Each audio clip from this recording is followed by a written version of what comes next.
Meet the new Pope, Leo XIV, the first American ever to ascend to the papacy.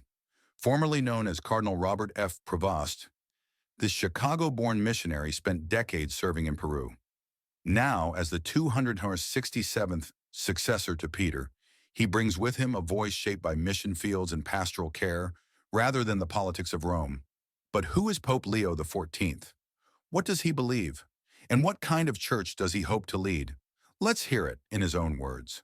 On humility, Pope Leo has said, "A church leader is called authentically to be humble, to be close to the people he serves, to walk with them and suffer with them."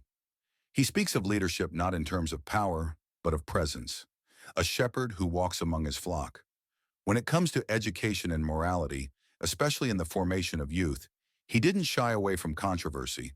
While serving as bishop in Peru, he warned, "The promotion of gender ideology is confusing because it seeks to create genders that don't exist." On the role of women in the church, he supports their growing influence in leadership and Vatican decision-making, but draws a clear boundary when it comes to ordination. Ordaining women doesn't necessarily solve a problem. It might create a new problem. His views on LGBTQ+ issues remain rooted in traditional Catholic doctrine. In a 2012 address, he expressed concern that modern culture promotes what he called sympathy for beliefs and practices that are at odds with the gospel, explicitly referencing the homosexual lifestyle and alternative families consisting of same-sex couples and adopted children. He's also challenged political leaders.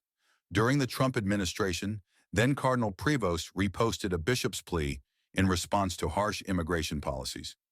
"Do you not see the suffering? How can you stay quiet?" And in response to political statements about limiting love and empathy, he reminded us, Jesus did not ask us to classify who we should love. On the urgent issue of climate change, Pope Leo XIV has sounded the alarm. He's called for greater action against environmental destruction, urging the church to lead by example.